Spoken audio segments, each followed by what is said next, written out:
dentro de toda la temática que compartiré con el colega Vladimir Porovnia, voy a iniciar con el tema de los aspectos preprocesales, netamente refiriéndonos a la etapa o la fase, más bien dicho, de investigación previa. Para esto, sí quiero eh, sugerir o hacer relación a lo que voy a tratar, y esto es iniciando desde la investigación previa, la función tan importante que tiene, ¿no? El fiscal, el rol de la policía judicial, la recopilación de los indicios y elementos de convicción, los tipos de pruebas, los derechos de las personas, los derechos de los procesados, la importancia de la ética y legalidad en la etapa preprocesal. Concluirá con eso y ya netamente en la fase procesal ya cogerá la posta el doctor Porovnia. Entonces, con ello vamos a iniciar con la etapa de investigación fiscal, que es lo que nos manifiesta el Código Orgánico Integral Penal. Y este que nos dice, ¿no? Que para ciertos delitos nosotros tenemos que tener aperturada la investigación por un año, máximo 2 años, dependiendo el delito que se esté investigando. Entonces, diremos que de la investigación previa es el primer paso en el proceso penal y tiene como objetivo examinar realmente si dentro de esta investigación, de esta denuncia, de esta noticia de crímenes que llega a conocimiento de la Fiscalía, existen los elementos suficientes para iniciar una acción penal. Recordemos que la acción penal es de última instancia, es de última ratio, es lo último que tenemos que agotar.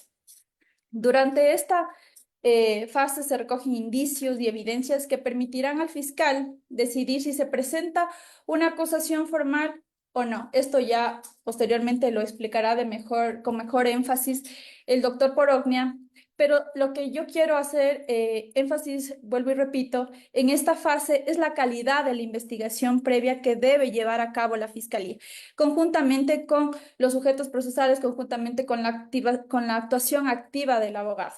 Es decir, nosotros tanto si estamos en la defensa de la víctima o en la defensa del presunto sospechoso, debemos tener una dirección clara a dónde queremos arribar con esta investigación, qué es realmente lo que estamos persiguiendo con esta investigación. Si estamos del lado del denunciante, aportar los elementos suficientes para que la fiscalía pueda tener una investigación de calidad, no aperturar las investigaciones o en efecto dar una vía pronta, una vía eficaz, que no necesariamente sea la vía penal. Como ya lo hemos visto, ¿no? Esto es un nudo crítico que ya lo abordaré posteriormente. ¿Qué es lo que realmente está afectando al sistema penal actualmente? Y que ha dado ciertos hilos abiertos el Código Orgánico Integral Penal para que esto ocurra. Y actualmente estamos atravesando nudos críticos realmente que para los que hacemos materia penal se complica bastante en las investigaciones que sí deberían tener un mayor tratamiento. Un segundito. Bueno, eh, haciendo a la par de esto, recordemos que la Fiscalía tiene la ayuda idónea, ¿no? De la Policía Judicial. Entonces, la Policía Judicial, la misma que a su vez recoge los indicios para que se conviertan estos en elementos de convicción y poder, los mismos que nos pueden llevar a una responsabilidad de las personas que se encuentren investigadas, las personas que se encuentren procesadas. Actualmente, no sé, los colegas que ya ejercen deben compartir conmigo este criterio, y es que realmente es deplorable la actuación que tiene la policía judicial, partiendo del desconocimiento. Segundo, el tema de que no cuentan con los suficientes insumos para llevar a cabo una correcta elaboración, custodio de los elementos o indicios que recaben durante la investigación. Y asimismo, por ende, al tener un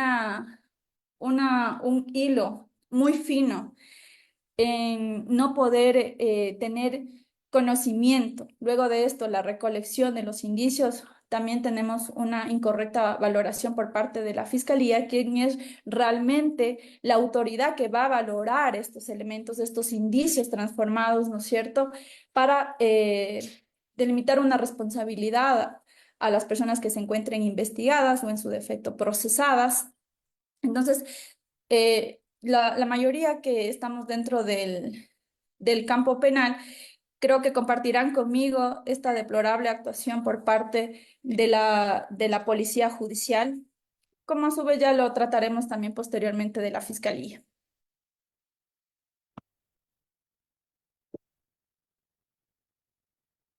Bueno, yo creo que sí es importante, una vez que hemos visto el auxiliar, ¿no es cierto?, de la Fiscalía, es importante también tener en claro qué medios de prueba nos establece ya contemplados en el Código Orgánico Integral Penal. Tenemos estos medios de prueba que contempla el código, que son la prueba documental, la prueba, un segundito, la prueba pericial y la prueba testimonial.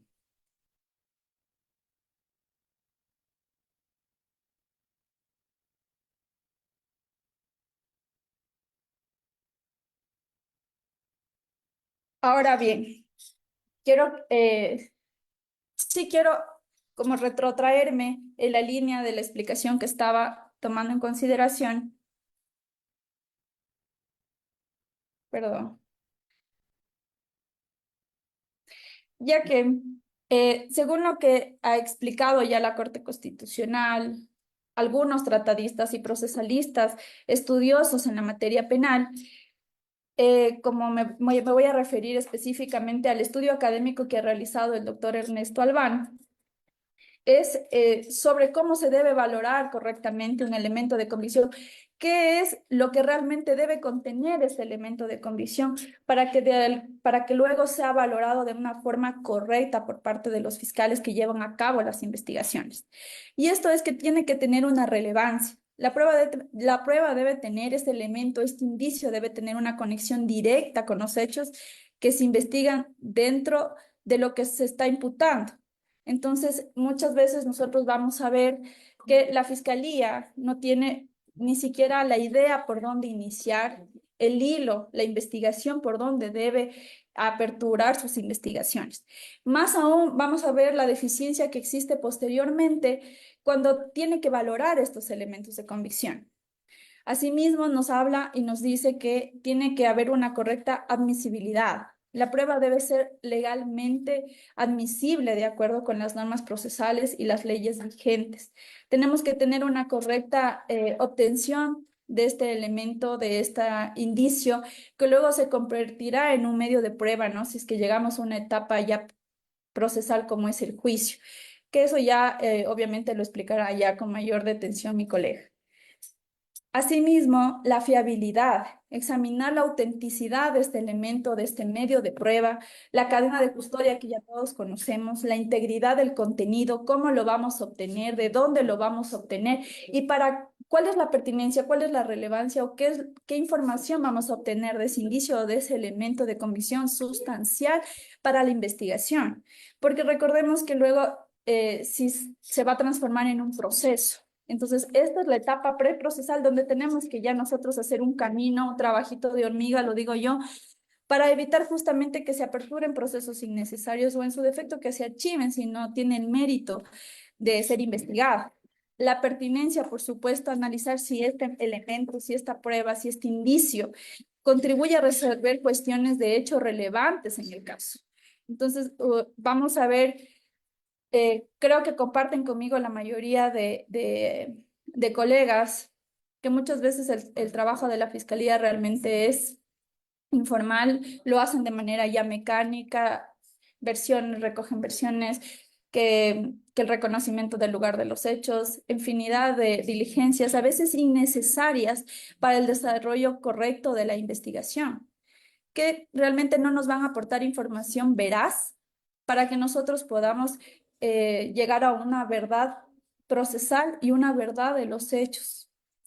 Y la objetividad, yo creo que la mayor parte de abogados hemos solicitado también que los elementos de convicción sean objetivos, que sean realmente eficientes para poder llevar una correcta investigación, para poder luego, si es que se llegase a una etapa procesal ya de formulación de cargos, que sean válidos, que sean valederos para que pueda esto llevarnos a un buen, correcto desenvolvimiento de la investigación, del proceso penal como tal, perdón.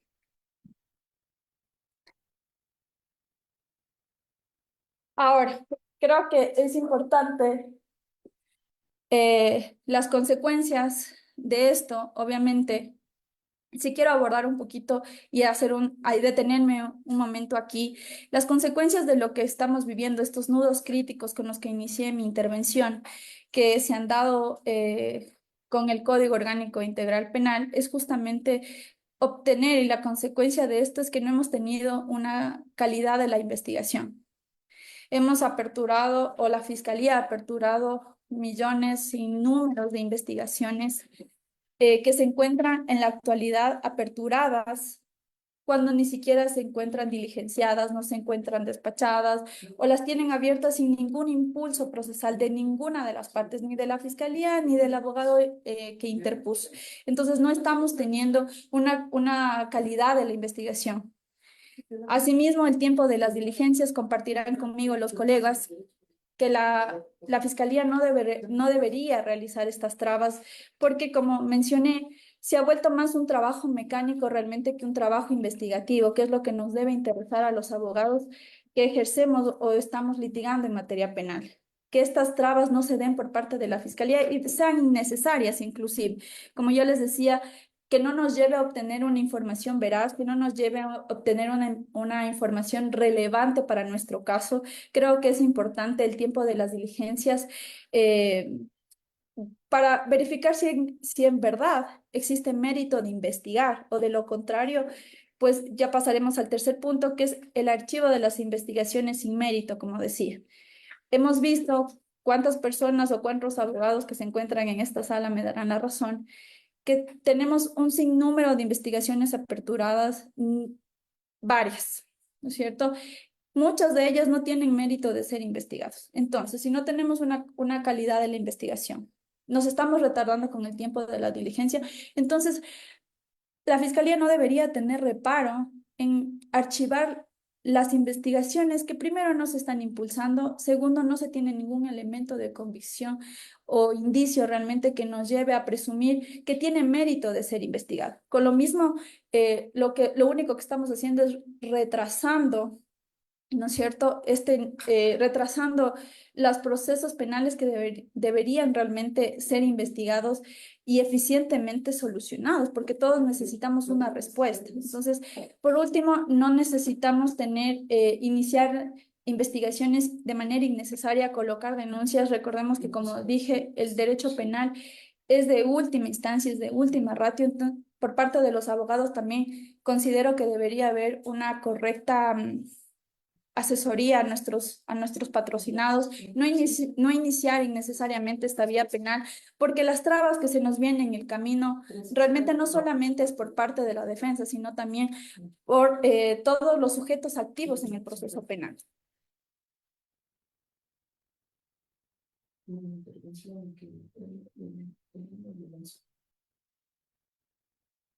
Bueno, entonces, también una vez que nosotros, como yo les había manifestado, denme un segundito, por favor. Pues ver que no me veo.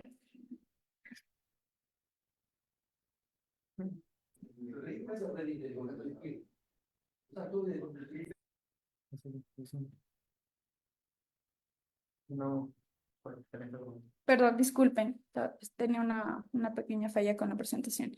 Bueno, como les decía, el no tener una correcta calidad de la investigación, no tener un tiempo oportuno para realizar las diligencias y no tener investigaciones aperturadas innecesarias, nos lleva a lo siguiente.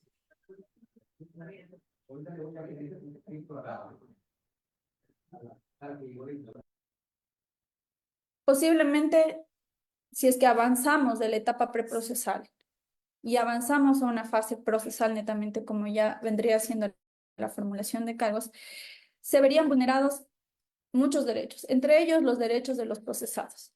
Inicialmente voy a tratar estos cuatro que creo a criterio personal que son los más primordiales y que es nuestra tarea como abogados, evitar que esto suceda.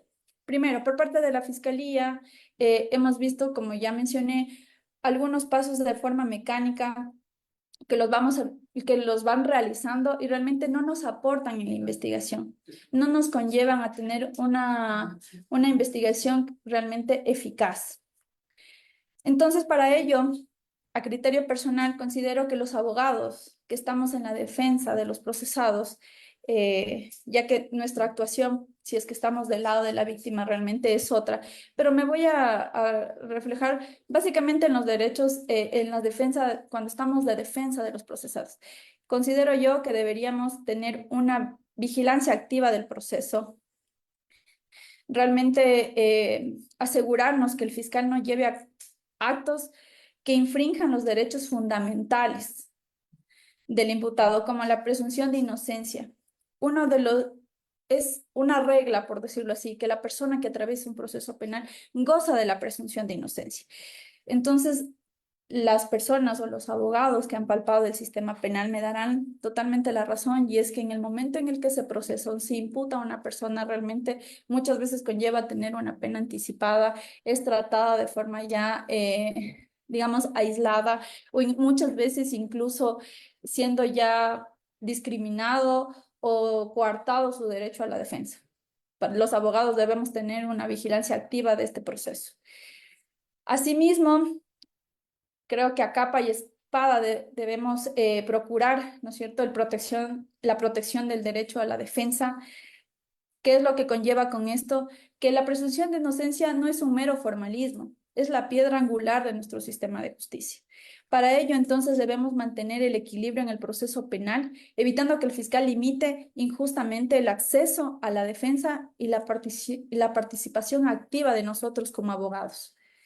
De igual manera, exigir la legalidad y la transparencia de la investigación, si es que ya conllevamos a una fase de instrucción fiscal. Exigir que el fiscal cumpla con todos los requisitos legales y procedimentales en la obtención y presentación de pruebas. Muchas veces nosotros hemos podido observar, actualmente me encuentro en la defensa de uno de los mayores que se encuentran procesados, en el caso de la subteniente Aiditati, que se volvió un caso mediático. Todos los que están en esta sala deben conocer un poco. Realmente ha sido un camino arduo de trabajar, realmente ver que la fiscalía muchas veces no actúa con objetividad, ver que realmente nos basamos en meros prejuicios y no tenemos esa legalidad y esa transparencia con la que se supone que debemos actuar todos.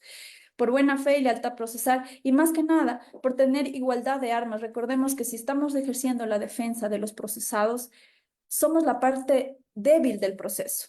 Tenemos policía, fiscalía y juzgados, inclusive después, eh, y una persona procesada con su abogado. Es decir, nos convertimos en... Y de igual manera, la impugnación de estos actos ilícitos, a rajatabla considero que deberíamos interponer recursos, incluso objeciones formales contra cualquier acto del fiscal que contravenga las garantías legales o procesales. Esto es, bueno, haciendo referencia a este caso que les mencionaba, nosotros dentro de la defensa tuvimos que atravesar muchas vicisitudes con la fiscalía. Una de esas es que primordialmente se nos ocultó el acta de levantamiento de cadáver cuando ésta ya tenía conocimiento de la fiscalía 5 horas. Pero más o menos para que ustedes vayan observando cómo actúa la fiscalía en las investigaciones y que nosotros debemos defender a rajatabla.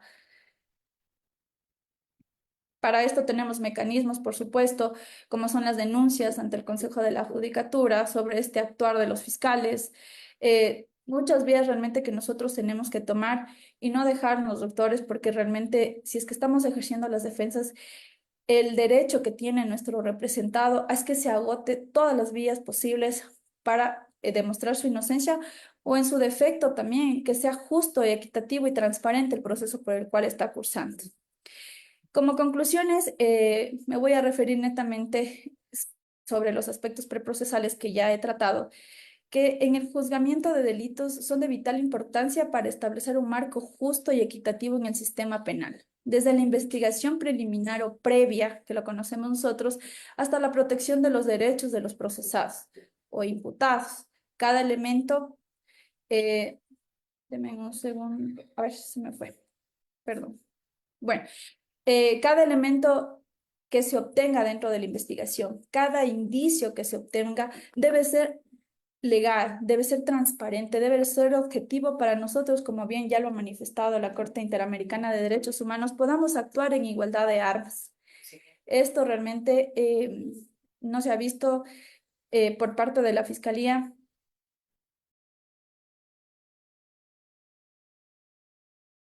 Sí,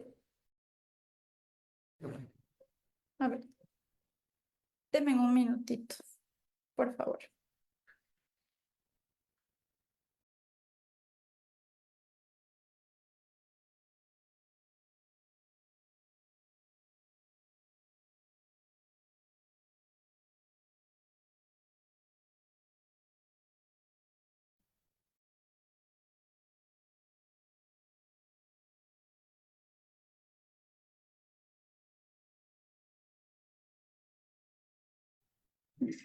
Disculpen, colegas, realmente estos formalismos técnicos nos están agobiando un poco.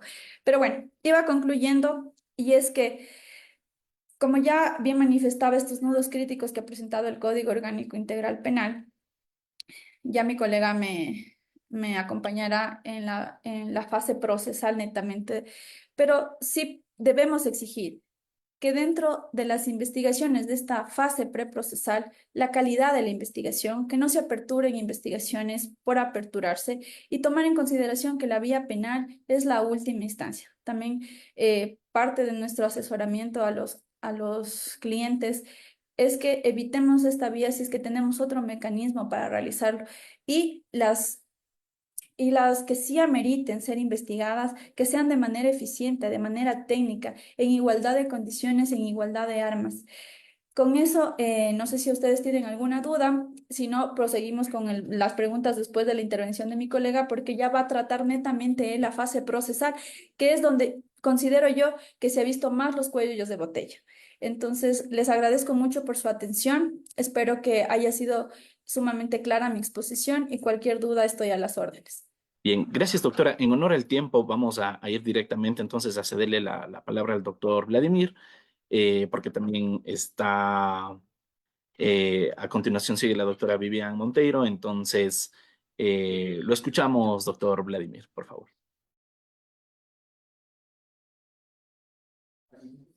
Bueno, muy buenas tardes con todos. Permítanme un ratito, yo voy a compartir solo 3 diapositivas para tomar el hilo de la intervención. Está haciendo eco.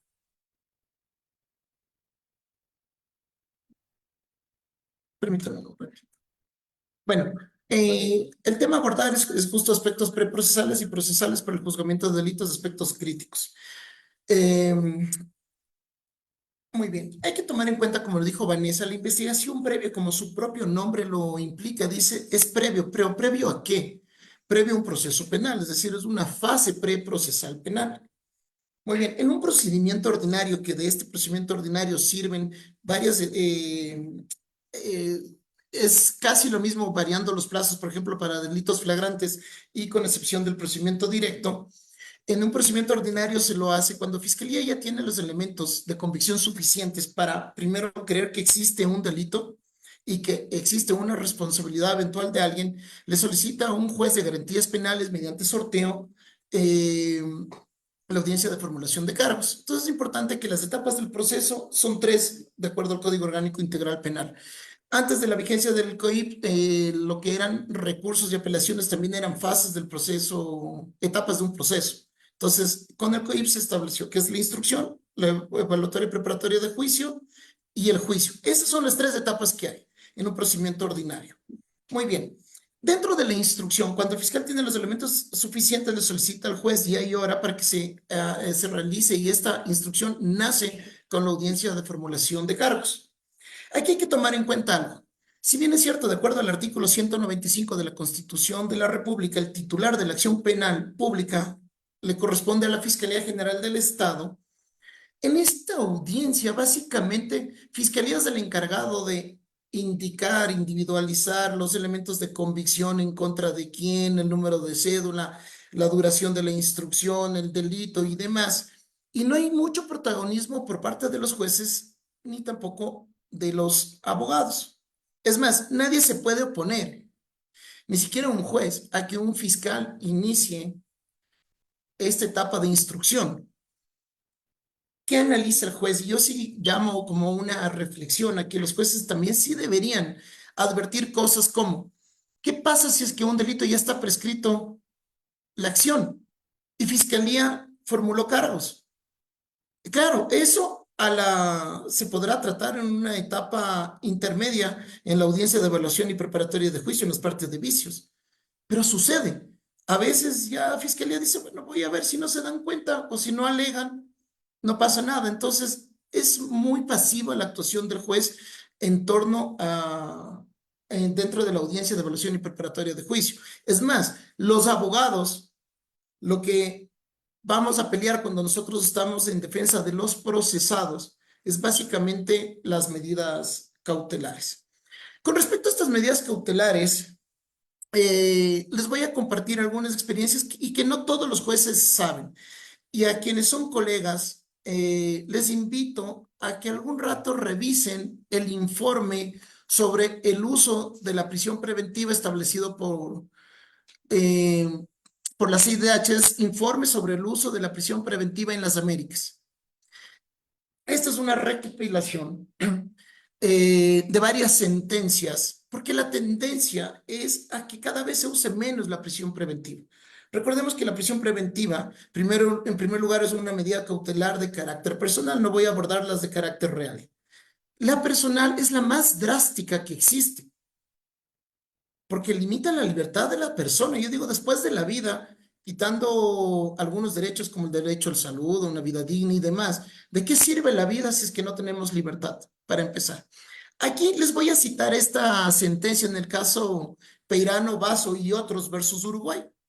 ¿Por qué le pongo la suspensión condicional de la pena? Y permítanme, les voy a dar una lectura de una parte muy chiquitita, porque obviamente la memoria a veces nos traiciona. Y dice que en virtud de la proporcionalidad, recordemos que en la prisión preventiva hay que tomar la necesidad, idoneidad y proporcionalidad de la medida. En nuestra Constitución establece el artículo, bueno, en primer lugar, la prisión preventiva ataca directamente a la presunción de inocencia, que está en el numeral 2 del artículo 76. Ahora bien, he visto por colegas y por funcionarios públicos que a veces existe una errónea interpretación de la norma constitucional, y siempre hay que diferenciar dos cosas. El artículo 76 es una garantía del debido proceso para todos, procesos hasta administrativos. En cambio, el artículo 77 es cuando existe un proceso penal, y es más, dice cuando una persona se halla privada de libertad. Pero como en materia constitucional se puede hacer una interpretación extensiva y pro homine, acuérdense, en 77 cuando existe un proceso penal, 76 para todos los procesos, incluido el proceso penal. Muy bien. Una medida de privación de libertad ataca directamente a la presunción de inocencia y concomitantemente a la libre circulación de las personas. Ya, muy bien.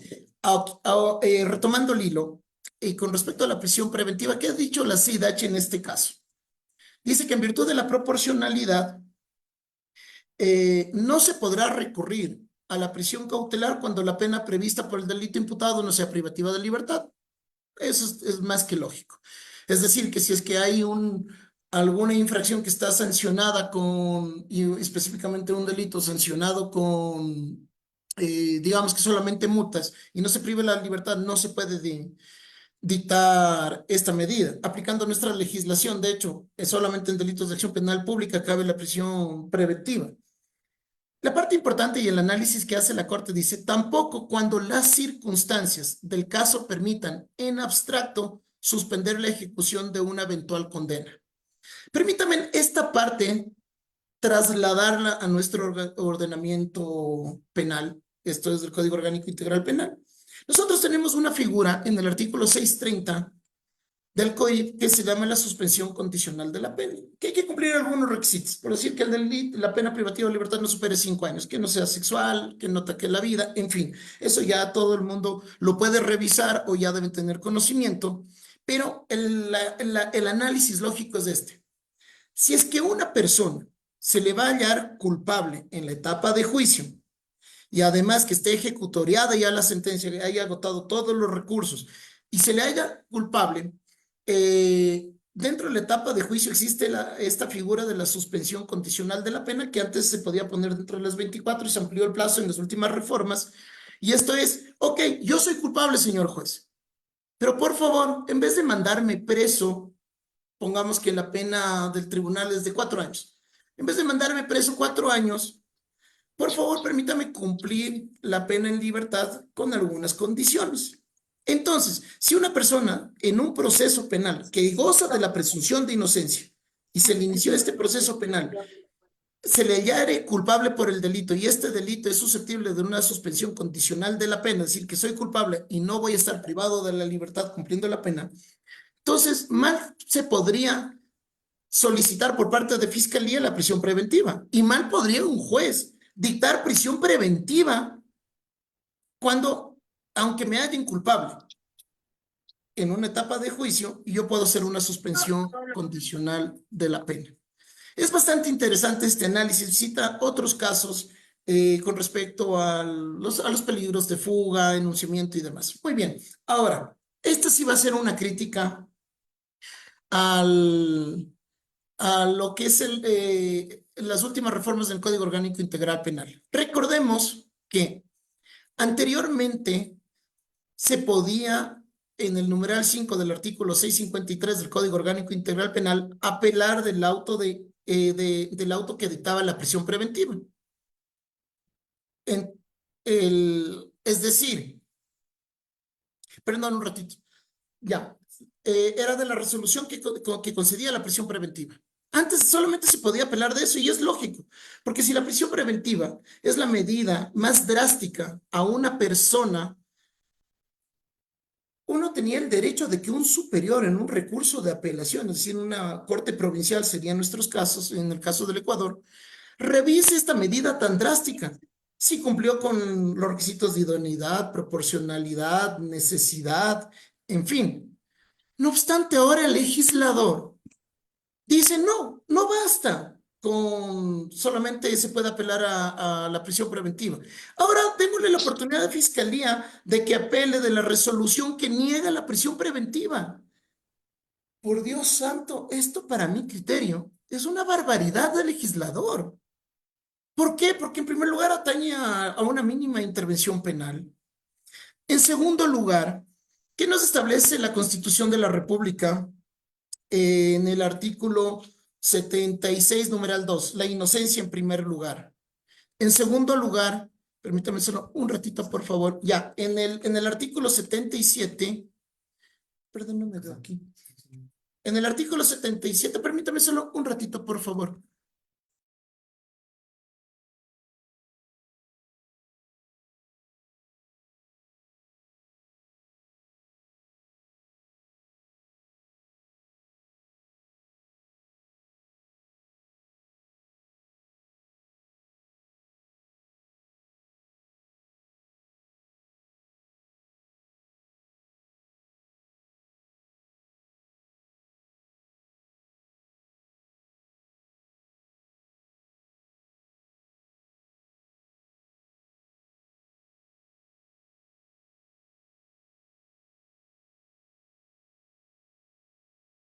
Mil disculpas, lo que pasa es que se me perdió la pantalla de la presentación y no me podía ver. Bueno, retomando el hilo es este.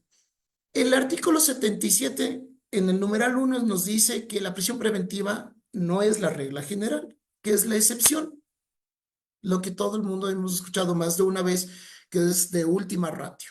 Pero adicionalmente a esto, en el numeral 11 del artículo 77 dice que el juez o la jueza tendrá que utilizar en primer lugar las medidas cautelares alternativas a la prisión preventiva.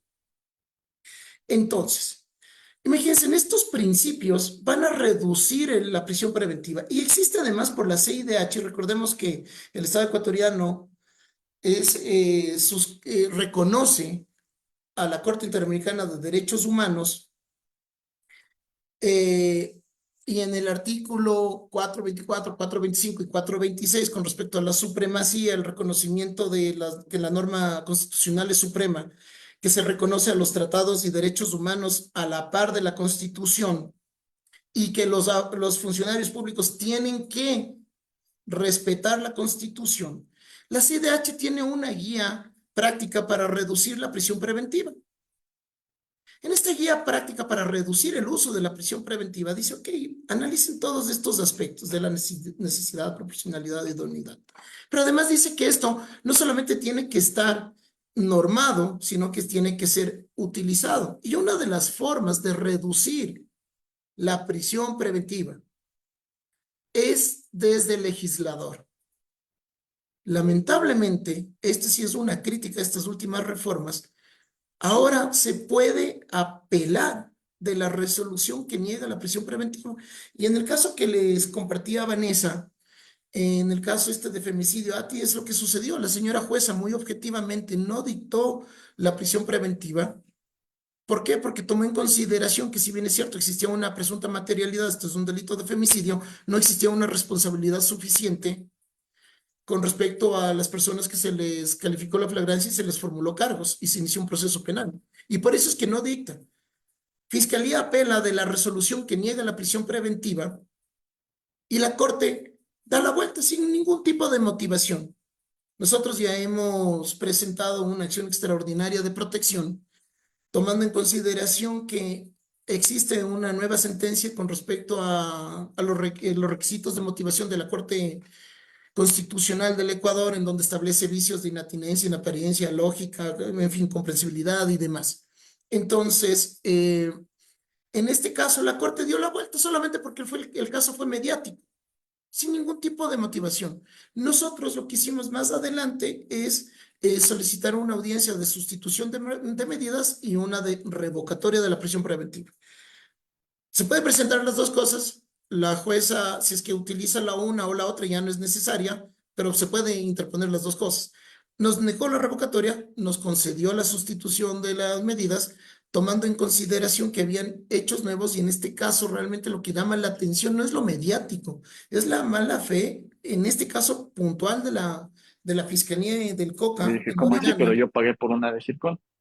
¿Perdón? No, porque si no estoy subido, mire, le voy a imprimir el plan de tratamiento como lo tenemos. Al parecer alguien tiene... Sí, hay un falta. micrófono prendido, voy a corregir.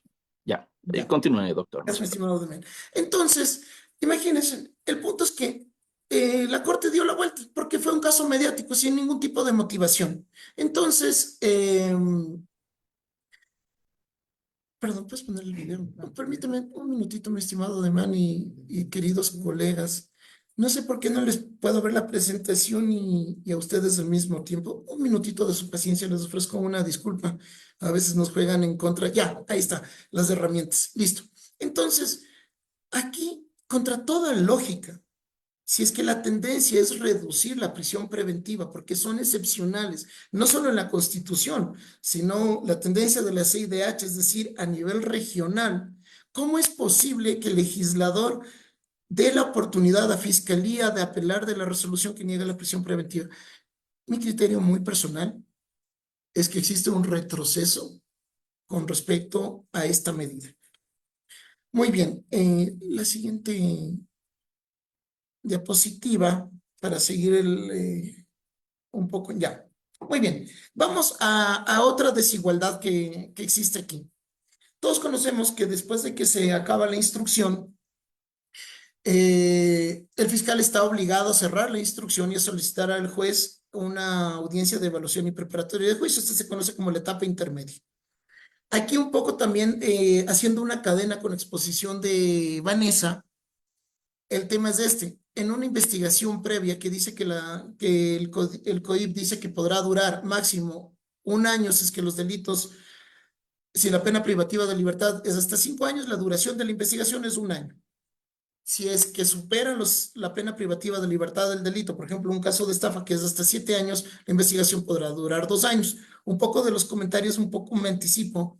Se pueden hacer algunas cosas, desde la parte en disciplinaria, como dijo Vanessa, ante el Consejo de la Judicatura, una denuncia, la mal llamada queja, la queja la ponen las autoridades, el contralor, el procurador, el alcalde, los abogados, los particulares presentamos denuncia, pero es lo que se conoce como las quejas de los funcionarios públicos. Ya, aquí la gran diferencia es que en la instrucción sí dice que si es que el fiscal no cierra la instrucción, el juez tiene que cerrar la instrucción por el fiscal y oficiar al Consejo de la Judicatura.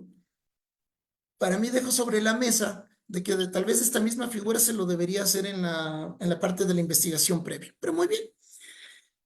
Conocemos que en la audiencia evaluatoria preparatoria de juicio se ven por un lado nulidades, si es que no existe ningún tipo de vicio con respecto a prejudicialidad, procedibilidad, debido proceso, competencia, en fin, se inicia la audiencia. Fiscalía expone de forma oral su acusación para las personas si es que no han mandado un dictamen abstentivo, si es que son varias personas, un dictamen mixto, pero oralmente tiene que sustentar su acusación con todos los elementos, que es lo que va el juez o la jueza a valorar. La defensa, en cambio, va a establecer por qué no existe, ya sea el delito o la materialidad o la responsabilidad. ¿Y qué hace uno como defensa? Solicitar el sobrecimiento. Por eso en este cuadrito le he puesto muy brevemente. ¿Qué pasa con el auto de sobrecimiento si existe una acusación fiscal? El recurso de apelación en el numeral 3 del artículo 653 del COIP dice que se puede apelar del auto de sobrecimiento si es que Fiscalía acusó. Y más abajo ustedes podrán hacerse este cuestionamiento. ¿Y qué pasa con el auto de llamamiento a juicio? Si bien es cierto, una pequeña diferencia es que el sobrecimiento pone fin al proceso penal, pero el auto de llamamiento a juicio está mandando a juicio a una persona. Entonces, ¿existe o no existe un desequilibrio? O sea, Fiscalía sí puede apelar cuando el juez le dicta el sobrecimiento, pero nosotros no podemos apelar cuando se nos llama a juicio. ¿Y qué es lo que sucede usualmente? Es que hay algunos jueces, yo no digo todos, no puedo generalizar, hay muy buenos funcionarios, pero también hay funcionarios que dejan mucho que desear, y lo mismo sucede con los abogados. Hay buenos abogados, hay abogados que no saben, que desconocen, en fin. No nos compete juzgar, pero vamos a hablar un poco de algunos casos que he podido palpar.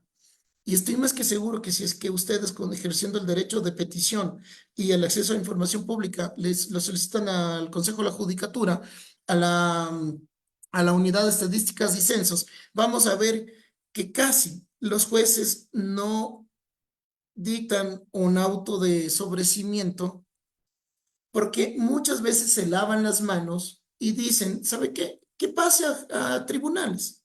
Y sería interesante algún rato de sacar datos estadísticos y ver cuántos procesos que se llamaron a juicio se lograron sentencias condenatorias. Entonces, además de existir este desequilibrio, en la práctica, no siempre los jueces dictan un sobrecimiento. ¿Por qué? Porque como es apelable, son susceptibles de que la corte analice y tal vez por miedo, o por último es mucho más fácil, ¿sabe qué? Que resuelva el tribunal. Muy bien. Aquí, como ustedes pueden ver, obviamente estos dos recursos de apelación que yo he expuesto son recursos verticales. Están por sobre de la parte horizontal del proceso penal. Entonces, evidentemente existe este desequilibrio. Fiscalía puede apelar del sobrecimiento, entonces Fiscalía le inclina la balanza y nosotros no podemos apelar en cambio del llamamiento a juicio. Regresando a la diapositiva anterior, permítame un minuto, por favor. Gracias. Perdón. Más bien siguiendo con la siguiente. Perdón un ratito, por favor. La anterior. Ya. Un acierto que sí he visto en las reformas del Código Orgánico, no son las recientes, porque ha tenido varias reformas del Código. Pero ustedes recuerden, con el caso que yo les puse con respecto a que se puede solicitar una suspensión condicional de la pena, recordemos qué es lo que aconteció, y esa sí es una reforma positiva del legislador. Antes no existía el recurso de apelación de la negativa de la suspensión condicional de la pena. Y aquí permítame hacer un pequeño paréntesis muy brevemente, porque siempre, todas las materias, todas, sea desde la niñez, sea penal, siempre tenemos que ir cogidos de la mano de la Constitución. Y si bien la Constitución establece, dentro del debido proceso que siempre se tiene, se puede acceder a un recurso, una revisión de una decisión, la Corte Constitucional ya ha referido que no todo acto, no toda resolución es apelable. Que únicamente, que si bien es cierto, es un derecho constitucional a recurrir al fallo, no obstante, el legislador es el encargado de establecer qué se puede apelar y qué no se puede apelar. Les voy a poner un ejemplo muy sencillito.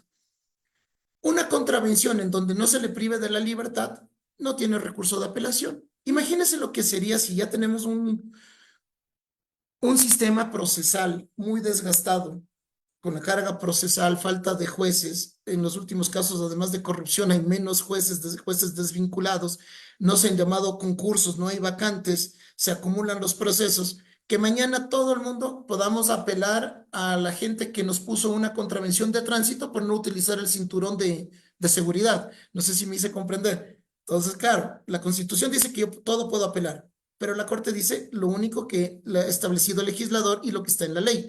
Entonces, antes no había el recurso dentro de lo que es el recurso de apelación, no sé por qué el artículo 653 del COIP habla del recurso de apelación y dice que no más se puede apelar. Entre los ejemplos que yo he puesto les puedo poner otros. Del auto de prescripción es también apelable, del auto de nulidad también es apelable, de la sentencia condenatoria es apelable. Entonces, antes no existía de la negativa de la suspensión condicional del proceso. Claro, entonces los jueces decían, no, simplemente niego y no hay fundamentación. Y eso yo, en cambio, creo que es una reforma que sí beneficia mucho. Porque si es que un juez, ya sea por desconocimiento de la ley, ya sea porque se indispuso tal vez con la defensa, ya sea por corrupción, por falta de motivación, no daba la suspensión condicional, hoy por hoy se puede apelar y la Corte puede revisar. Listo.